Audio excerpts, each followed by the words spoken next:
حرف حرف حقیقت واصف علی واصف۔ پیغمبر صلی اللہ علیہ وآلہ وسلم کی باتوں کی پیغمبر ہوتی ہے۔ انتصاب: ورق ورق میری نظروں میں کائنات کا ہے کہ دست غیب سے لکھی ہوئی کتاب ہوں میں۔ الفاظ: ہر خیال اپنے مخصوص پیرہن میں آتا ہے، یہ پیرہن الفاظ سے بنتا ہے۔ خیال نازل فرمانے والے نے الفاظ نازل فرمائے ہیں۔ الفاظ ہی کے دم سے انسان کو جانوروں سے زیادہ ممتاز بنایا گیا ہے۔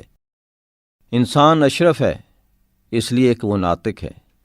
انسان کو بیان کی دولت سے نوازا گیا اور بیان الفاظ کی ترتیب کا نام ہے۔ حسن ترتیب الفاظ کی اپنی صفت ہے۔ انداز بیاں بے شک انسان کا ہی ہے، لیکن یہ خوبی دراصل الفاظ کی ساخت میں پنہاں ہوتی ہے۔ موزوں الفاظ کا انتخاب ہی انسان کو صاحب طرز بناتا ہے۔ سنگ تراش کا فن یہ ہے کہ وہ پتھر میں چھپے ہوئے نقش کو اجاگر کرتا ہے۔ یہ کام بڑا کام ہے، ہر آدمی کے بس کا نہیں۔ اسی طرح الفاظ سے مضمون اور مضامین سے الفاظ کے رستوں کا علم ہی انسان کو مصنف بناتا ہے۔ الفاظ کے بغیر حسن خیال بس جلوہ ہے، صرف جلوہ، ایک گنگے کے خوبصورت خواب کی طرح۔ اور خیال بغیر الفاظ صرف ایک ڈکشنری ہیں، ایک ڈھیر ہے ایسی اینٹوں کا جنہیں کوئی عمارت بننا نصیب نہیں ہوا۔ دنیا میں اصل قوت الفاظ کی ہے۔ اس کائنات کی ابتدا ایک لفظ سے ہوئی، ایک مقدس لفظ، ایک امر، صاحب امر کا کن کے الفاظ میں ایک مکمل کائنات، ایک مکمل نظام، ایک مکمل داستان پنہا تھی۔ یہ ایک لفظ تھا کہ جس کی اطاعت میں آج تک ہر شے عمل پیرا ہے۔ یہ لفظ کا عجب کرشمہ تھا کہ نہ ہونے سے ہونا ہو گیا۔ عدم سے وجود کا سفر کن سے شروع ہوا اور وجود سے عدم تک سفر بھی اسی لفظ کی تاثیر کا حصہ ہی ہے۔ الفاظ کی طاقت قدم قدم پر عیاں ہوتی ہے۔ قوموں کو خواب غفلت سے بیدار کرنے کے لیے الفاظ کا تازیانہ ہی کافی ہے۔ قومی و ملی شعراء کا کمال الفاظ کے دم سے ہے۔ الفاظ خون میں حرکت پیدا کر دیتے ہیں، غلامی آزادی میں بدل جاتی ہے، انسان کے عمل کی اصلاح ہو جاتی ہے۔ کسی معاشرے میں استعمال ہونے والے الفاظ کا بغور مطالعہ کرنے سے اس معاشرے کا اخلاقی معیار واضح ہو جاتا ہے۔ ترقی کرنے والے معاشروں میں اور طرح کے الفاظ استعمال ہوتے ہیں۔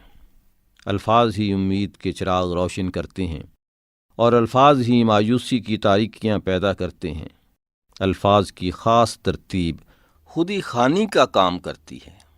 ہمارے ترانے ہماری کیفیات کو ایک نہج کی طرف مائل کرتے ہیں۔ دشمنوں کے خلاف صف آرا ہونے کا عمل الفاظ کی بدولت ممکن ہے۔ محبت ایک جذبہ ہے، ایک خواہش ہے کسی کے قریب ہونے کی۔ محبت خاموش بھی ہو سکتی ہے، لیکن الفاظ محبت کو کچھ اور ہی چاشنی اور رنگ عطا کر دیتے ہیں۔ محبت کرنا اپنی جگہ، لیکن محبت کی تاثیر میں ڈوبا ہوا شعر کچھ اور ہی جلوہ ہے۔ محبت اتنی قابل محبت نہیں ہوتی جتنا اسے الفاظ بنا دیتے ہیں۔ ہمارے رشتے، ہماری چاہتیں، ہماری نفرتیں اس لیے دیر پا ہیں کہ ہم انہیں الفاظ میں ریکارڈ کر دیتے ہیں۔ کسی کو دوست کہہ دینے کے بعد ہم اس کی جفائے وفا نما کو برداشت کرتے ہیں۔ وہ دوستی کا جذبہ اندر سے کئی دفعہ زخمی ہوتا ہے، لیکن ہم جذبوں کے سرد ہونے کے باوجود لفظ دوستی کو نبھاتے ہیں۔ الفاظ ہمارے تعلقات کو استقامت بخشتے ہیں۔ ہم رشتوں کو اس لیے بھی قائم رکھتے ہیں کہ انہیں رشتہ کہہ دیا جا چکا ہے۔ کہہ دینا ہی قیام ہے۔ کلمہ پڑھنے سے مسلمان ہونے والا زندگی بھر مسلمان رہتا ہے۔ اگر اسلام کا مفہوم سمجھ میں نہ بھی آئے تو بھی مسلمان ہی رہتا ہے۔ کلمہ پڑھ لینے سے ہی مہر ثبات لگ جاتی ہے۔ الفاظ سے ہی قرآن ہے۔ خدا کے مقدس الفاظ بندوں کے نام، روح القدس کا لایا ہوا پیغام پیغمبر صلی اللہ علیہ وآلہ وسلم کے ذریعے سے تمام بنی آدم کے لیے۔ ان الفاظ کی ترتیب اتنی مستقل کہ اس کی حفاظت اللہ نے اپنے ذمے لگا رکھی ہے۔ زیر زبر نقطہ تک تبدیل نہیں کیا جا سکتا۔ قرآن کے الفاظ قرآن کے علاوہ استعمال ہوں تو قرآن نہیں، الفاظ خدا کے ہوں تو قرآن ہے۔ نبی صلی اللہ علیہ وآلہ وسلم کے الفاظ حدیث ہیں، بزرگان دین کے الفاظ ملفوظات ہیں، داناؤں کے الفاظ اقوال ہیں۔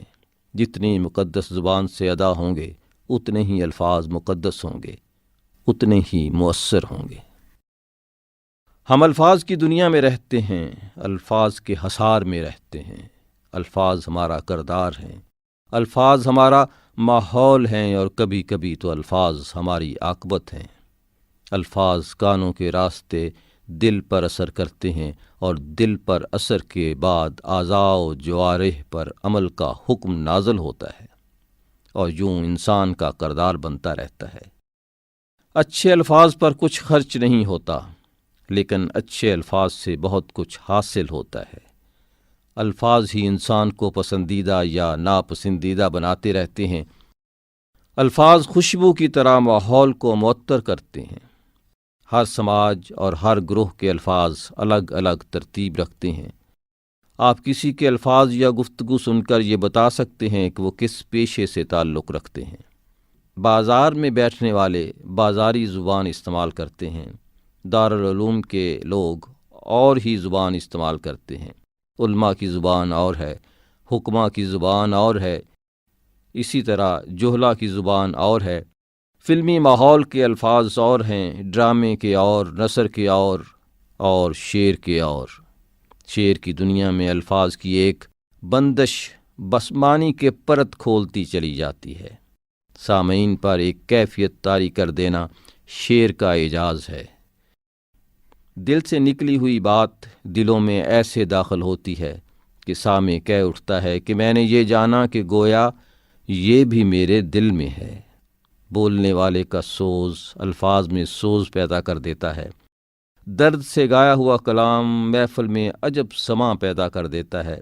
الفاظ کے معنی پیچھے رہ جاتے ہیں۔ گانے والے کا سوز قلوب کو زندہ کر دیتا ہے۔ ایک دفعہ عظیم پریم راگی نے اپنی ایک نجی محفل میں ایک واقعہ بیان کیا۔ کہنے لگے، ایک رات ایک محفل میں انہوں نے بہت گایا، دیر تک محفل بپا رہی، سامعین محظوظ ہوئے، بہت ہن برسا لیکن رنگ نہ برسا۔ بس اندر ہی اندر وہ کچھ پریشان ہوئے۔ رات گہری ہو چکی تھی، انہوں نے اپنے گرو کو یاد کیا، دل کا چراغ روشن کر کے کچھ الفاظ اپنے پاس سے مرتب کر کے الاپنا شروع کیا۔ الفاظ تھے، سیاں سے سیاں ملا جارے بالم، بالم سے بالم ملا جارے سیاں۔ بس کیا تھا، دل کے چراغ نے دلوں کے چراغ روشن کر دیے۔ محفل میں کیفیات کا عجب عالم پیدا ہو گیا۔ بے خودی، محبت اور سرشاری کا عالم تھا۔ گانے والے کا درد بیدار ہوا کہ سب کا درد بیدار ہو گیا۔ غرضے کے الفاظ میں جادو بھرنے والی شے ادا کرنے والے کا جذبہ ہے۔ بولنے والے کا لہجہ بھی الفاظ کے حسن کو متاثر کرتا رہتا ہے۔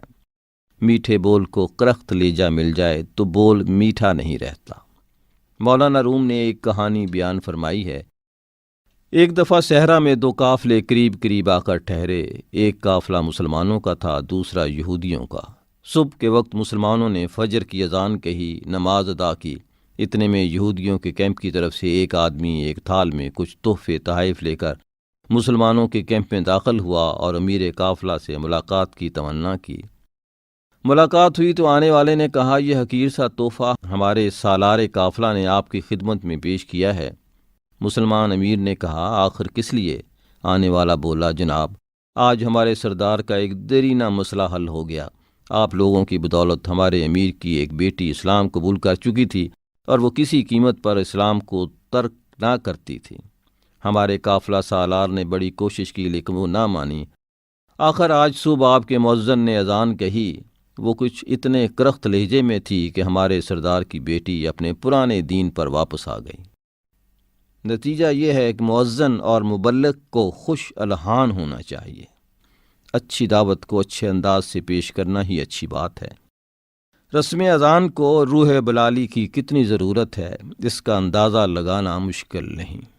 علاقائی الفاظ علاقائی تہذیب و تمدن کا آئینہ ہیں۔ کسی انسان کے ذخیرہ الفاظ سے یہ معلوم کرنا آسان ہے کہ وہ آدمی کون سے علاقے کا رہنے والا ہے اور کون سے پیشے سے تعلق رکھتا ہے۔ تشبیہ اور استعارے کے الفاظ بھی علاقے اور زمانے کی نشاندہی کرتے ہیں۔ صحرائی لوگوں کے الفاظ اور ہیں، کوہستانی لوگوں کے اور، میدانی لوگوں کی زبان مختلف ہوتی ہے۔ بہرحال الفاظ کی حرمت بولنے والے کے انداز اور لہجے کے دم سے ہے۔ مقدس الفاظ کو منزہ زبان میسر نہ ہو تو لفظ اپنی تاثیر کھو بیٹھتا ہے۔ اللہ کا ارشاد ہے کہ اگر اس قرآن کو پہاڑ پر نازل کیا جاتا تو وہ بھی خشیت اللہ سے لرزنے لگ جاتا۔ آج ہم دیکھ رہے ہیں کہ قرآن پڑھا جاتا ہے اور سننے والے ٹس سے مس نہیں ہوتے۔ صادق کلام کے لیے صادق زبان چاہیے۔ ہم نے قوم ہونے کی حیثیت سے الفاظ کے استعمال پر غور کرنا چھوڑ دیا ہے۔ ہم بے جہت و بے سمت الفاظ کے سیلاب میں ڈوبے جا رہے ہیں۔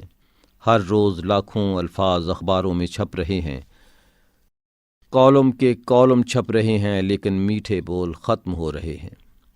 از دل خیزد بر دل ریزد والے الفاظ نہیں آتے۔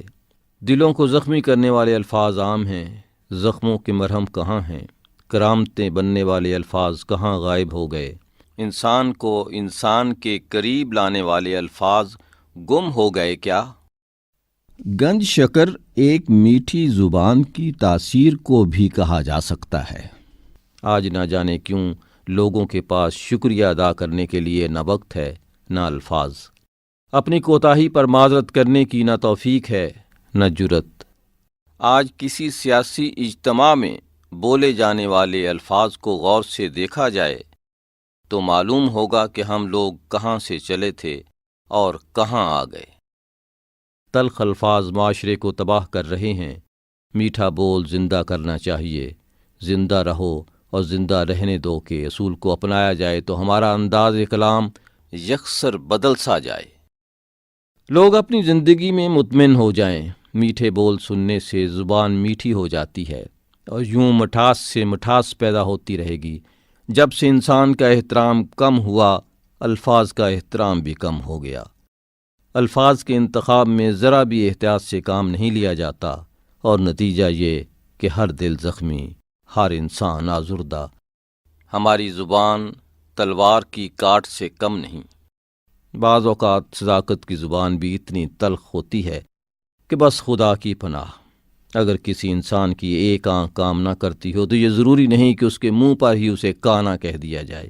ہر چند کی یہ صداقت ہے، لیکن یہ ایک بدتمیزی کا مظاہرہ ہے۔ صداقت کا غیر محتاط اظہار بھی باعث پریشانی ہو سکتا ہے۔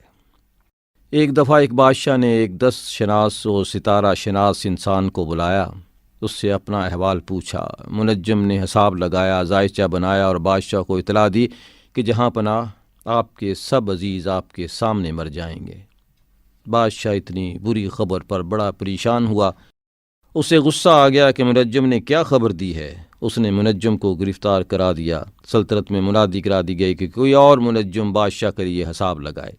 ایک آدمی حاضر ہوا، اس نے ذائچہ بنایا، حساب لگایا اور کہا جہاں پناہ آپ کی عمر طویل ہے، آپ اپنے سب عزیزوں سے زیادہ عمر پائیں گے۔ بادشاہ خوش ہو گیا، بولا مانگ کیا مانگتا ہے؟ منجم نے کہا جہاں پناہ بس میرے استاد کو رہا کر دیں۔ سلطان نے وضاحت چاہی تو منجم نے کہا گرفتار منجم میرا استاد ہے، اس نے بھی وہی کچھ بتایا جو میں نے بتایا، لیکن وہ الفاظ کے انتخاب میں محتاط نہ ہو سکا۔ آپ عزیزوں سے زیادہ عمر پائیں یا آپ کے عزیز آپ سے پہلے مر جائیں، بات ایک ہی ہے لیکن ادائیگی مختلف ہے، اور یہی چیز اہم ہے کہ ہم الفاظ کو کس طرح استعمال کرتے ہیں۔ الفاظ بھی خاندان رکھتے ہیں۔ قصیدے کے الفاظ اور ہوتے ہیں اور مرثیے کے اور، تنقید کے اور، توصیف کے اور، رزمیہ اور، عشقیہ اور، غزل کے الفاظ اور ہیں، مثنوی کے اور ہیں۔ کیا یہ سمجھنے کی ضرورت نہیں کہ شرافت کے الفاظ کون سے ہیں؟ بد مزاج ہونا اتنا خطرناک نہیں جتنا بدتمیز ہو جانا، کیونکہ یہ بدتمیز آدمی الفاظ کے غلط استعمال کا مجرم بھی ہے۔ الفاظ کے صحیح استعمال کی توفیق نعمت ہے، یہ نعمت بھی کم انسانوں کو نصیب ہوتی ہے۔ الفاظ سے ماحول کو خوشگوار بنانے کا کام لیا جائے تو بڑی بات ہے۔ خالی الفاظ نگلنے اور الفاظ اگلنے سے کوئی مسئلہ حل نہیں ہوتا۔